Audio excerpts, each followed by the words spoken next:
It is the Flow Friday Night Sports Show, and it's time to talk Sunraysia netball for the final time this year. And why is that? Well, unfortunately, this is the end for Sunraysia netball and football this season. The head Kanga joins us for the last time this year on the line. Caitlin Vine, how are you? I'm good. Thanks for having me. It's very bittersweet. I'll bet. Look, let's talk about the main topic of the day. Sunraysia football and netball obviously have been getting together and having chats throughout this lockdown period. Your competition is unique in the fact that you've got to deal with two lockdowns at the moment, one in New South Wales and one in Victoria, and it's just proven too difficult, right? Yeah, unfortunately. Obviously, New South Wales were already in a lockdown, and then on the Saturday morning we went into the lockdown. So that meant that not only were we worried about Wentworth and Robinvale, we then had to be worried about every other team. And obviously each lockdown has different rules as well, so it just became too difficult, and the league made the really tough but right decision to call off the season. Yeah.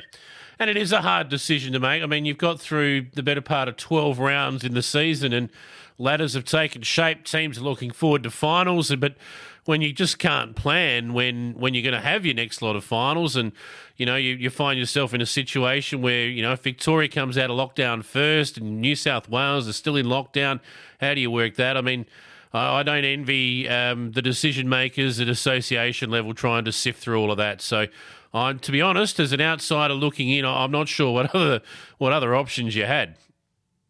Absolutely. I don't think there was another option. We'd stopped and started so many times, which had already caused issues within clubs and within the league. And then with cases growing in regional New South Wales and then regional Victoria, it was sort of closing in on our league.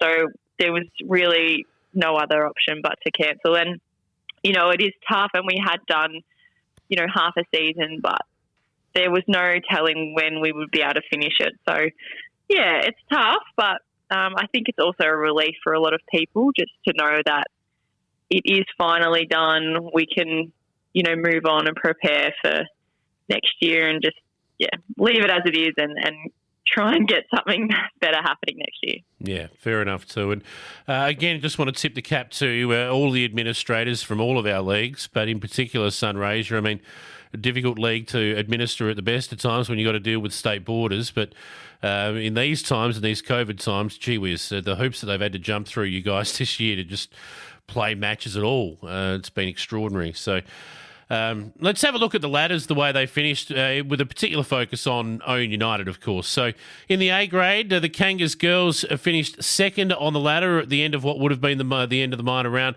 Only played the 10 matches this year for 8 wins and 2 losses, and those losses were to the undefeated Wentworth side, who were mighty all season long, weren't they?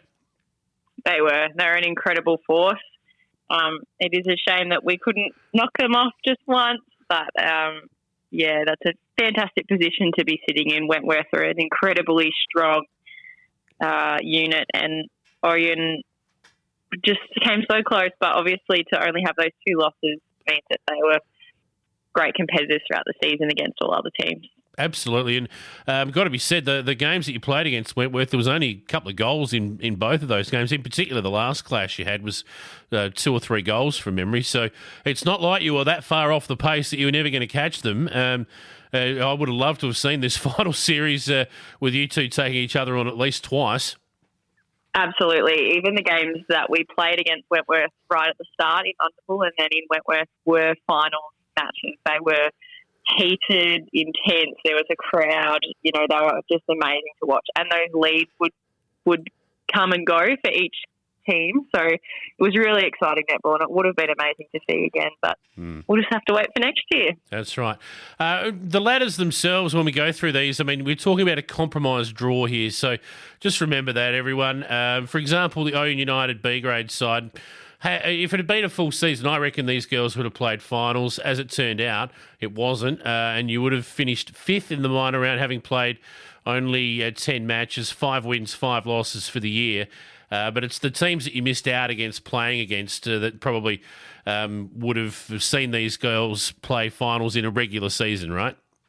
Yeah, absolutely. As we touched on a bit last week, if we could have played this last round against Redcliffe's, Orion probably would have got into finals for B grade. The B grade girls had an interesting year. Coming from 2019, we were probably the most solid team in our club, and obviously won the premiership. This year we had lots of ups and downs, lots of changes. I think we had probably more than 14 girls come through the ranks at one stage or another, just trying to settle with the amount of numbers that we had at the start of the year. But we did really well to get into that 5, and by the end of the season, the girls were a really strong, good team, and they had a lot of fun. So that's really all that matters. That is all that matters. The C grade only played the 10 games, of course, and finished their minor round campaign in 3rd position on the ladder, a couple of points ahead of South Mildura and Imperial. So that was a pretty even competition as well. But had the final started, the C grade girls would have made it. Yeah, they would have, and they were so excited. A lot of these C grade girls have played in that same team for quite some time and have had a lot of losses over the years. And so it was so good to see them winning and enjoying winning, and they were really forming quite a strong unit. So it's such a shame that they couldn't finish it off, but hopefully we can keep them for next year. But yeah, they were awesome. Awesome C grade team. Sunraysia's the same, except this time around, instead of finishing 3rd, you would have finished 5th, just outside. But there was 3 teams tied on 28 points, so it was only percentage separating Robinvale, Merbeen, and Owen United. So again, who could have played who, and the uneven draw played a role here. But you were certainly knocking on the door of finals, regardless. Absolutely, the girls smashed out the start of the season in C-Res and were quite high up on the ladder, and did just drop off a little bit towards the end, but again, that was with the draw that we got given. I've never seen people so casual in their game, but yet so determined to win. They're a funny group of girls. They're a lot of fun. So it was awesome to see the C-Res have some success this year as well. Also good to see some wins in the under-17 age groups for Oyen. So Division 1 team won a couple of games, as did the Division 2. So obviously there's a bit of talent in those grades, way off playing finals, but still enough to win a couple of games in what is a pretty hot competition. There is some talent up and coming. As we've touched on a lot, it's so unfortunate for a lot of these juniors who've missed key years of their junior netball, and that has shown, especially with us. A lot of the Sunraysia teams play all year round. They do a summer season.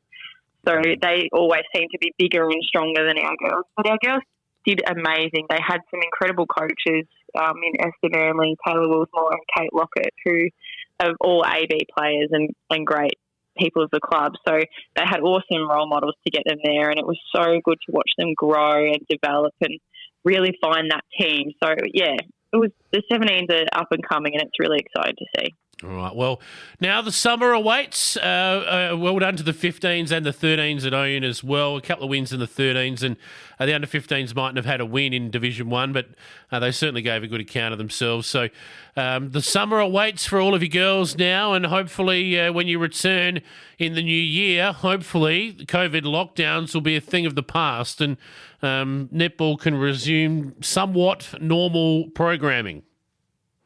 Fingers crossed. It's been a hell of a year. It's been a crazy year, especially one to be at the top of this netball club. But, you know, we've got an incredible community here in Orion, and we're so blessed to have volunteers and players who just go with the flow and keep rocking up with a smile on their face and just love it, love the game, love the community. So, you know, we come out of this year still with our heads held high and lots of things to work on, and hopefully lots of exciting things to come in 2022. Fingers crossed for you, Caitlin. Wishing you and the Owen United Kangas all the best for the off-season. I'm sorry you didn't get to hit the court for finals this year, but look forward to talking about you and your club next year. All the best through the summer, and go Kangas. Go Kangas. Thanks, mate.